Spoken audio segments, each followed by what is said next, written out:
Je suis Victor Coussenoble, responsable des Solution Architects chez Starburst pour l'Europe du Sud. Moi, je suis Christelle Drouin, je suis Solution Engineer dans les équipes Tableau au sein de Salesforce et je suis ravie de participer avec toi, Victor, à la session d'aujourd'hui pour voir comment Starburst et Tableau peuvent booster vos capacités analytiques.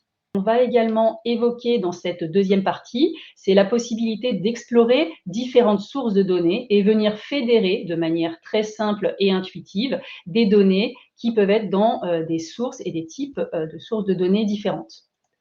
Et typiquement, si je reprends l'exemple de tout à l'heure, où on s'était juste connecté aux informations de produits détenus par le client dans mon bucket S3, si je voulais vraiment faire un ciblage intelligent et intéressant pour identifier des opportunités business, j'ai besoin de quoi? Pour identifier mes meilleurs candidats, je vais également récupérer des données clientes qui, elles, sont contenues dans un data warehouse, du Postgre, qui est on-prem en l'occurrence. Ça me permettra d'avoir le niveau de revenus de mes clients, éventuellement la région de rattachement, département de rattachement de mes différents clients. Et je peux avoir également des informations de segmentation client qui viennent de mes équipes marketing. Et ces informations-là se trouvent dans une base relationnelle MySQL. On aurait très bien pu essayer de faire ça directement dans l'environnement Tableau. Avec quoi? Avec des possibilités qu'on appelle du cross database join. C'est ce qu'on voit ici, où je viens combiner effectivement directement dans mon modèle ces différentes informations. Ce n'est pas sans impact d'un point de vue performance et on l'évoquera effectivement par la suite dans la troisième partie. Ce qu'on va plutôt faire là de manière intelligente, c'est utiliser, et je laisserai Victor le détailler plus précisément tout à l'heure, ce qu'on appelle un data product, qui lui, effectivement, on voit ici à travers la vue Customer Information, va pouvoir se connecter et se sourcer sur ces différentes bases de données et informations qui m'intéressent. Globalement, toute cette complexité pour moi, data analyst, est complètement masquée. Si je prends le focus tableau, désormais, je peux faire très simple. Je peux toujours, avec ma connexion Starburst, cette fois-ci sur mon catalogue Blue, mais je vais me connecter au data product qui m'est mis à disposition ici, qui s'appelle Risk Analytics, et je n'ai qu'à sélectionner effectivement la vue Customer Information qui vient de combiner tout ça de manière complètement transparente. Donc, j'ai ici ma connexion à Customer Information et derrière, si j'ai envie de faire des analyses complémentaires dans Tableau, donc on disait pouvoir identifier potentiellement une cible de clients que j'ai peut-être envie d'identifier par segmentation qui aurait déjà été définie par le marketing et avoir des informations également peut-être sur déjà leur niveau de revenu moyen. On va pouvoir essayer de combiner un petit peu ces différentes informations. Donc, je peux laisser Tableau me faire des suggestions d'analyse ou reprendre la main si j'ai envie de le présenter différemment.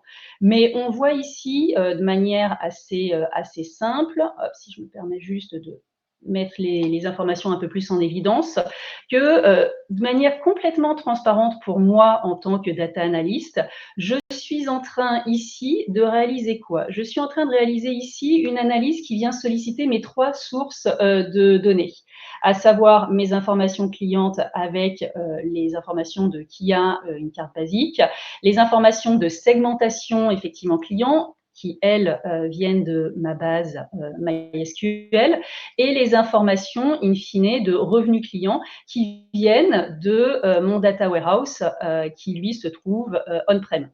Donc, on peut très facilement ici venir faire interagir ces différentes sources d'informations pour m'aider bel et bien à faire de l'analyse de manière très fine, et le tout étant complètement interactif et dynamique.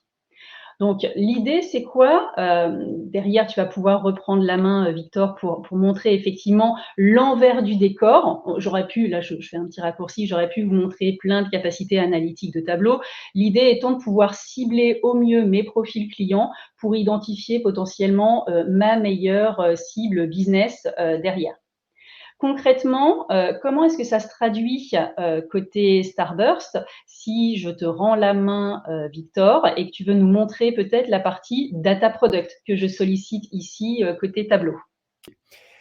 Première chose, en fait, au point de vue aussi du masking de la sécurité, juste pour illustrer, ici, je suis connecté sur un rôle compte à compte admin avec un accès à certains catalogues. Ici, je vois mon numéro de compte.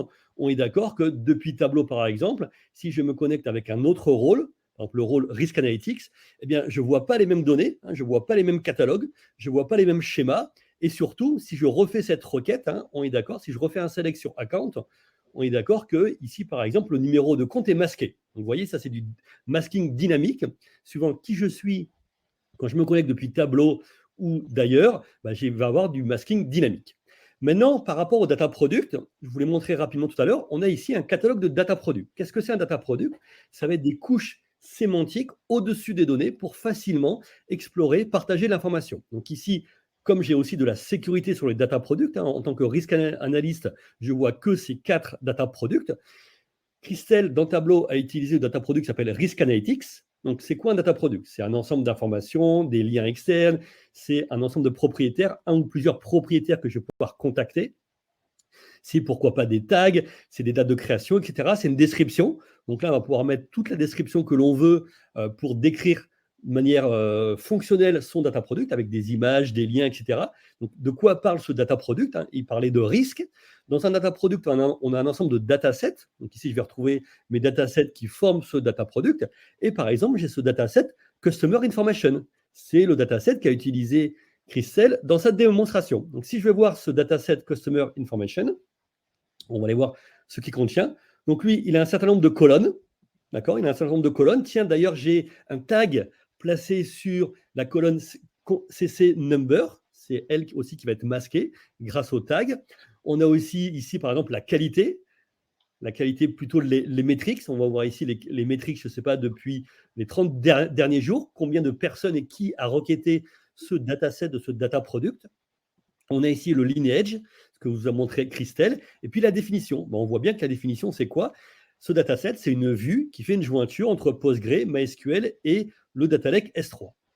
Donc, si je veux voir ici les query story, je peux voir rapidement, tiens, qu'est-ce qui s'est passé? On a un certain nombre de requêtes qui ont été envoyées par quelqu'un à Starburst.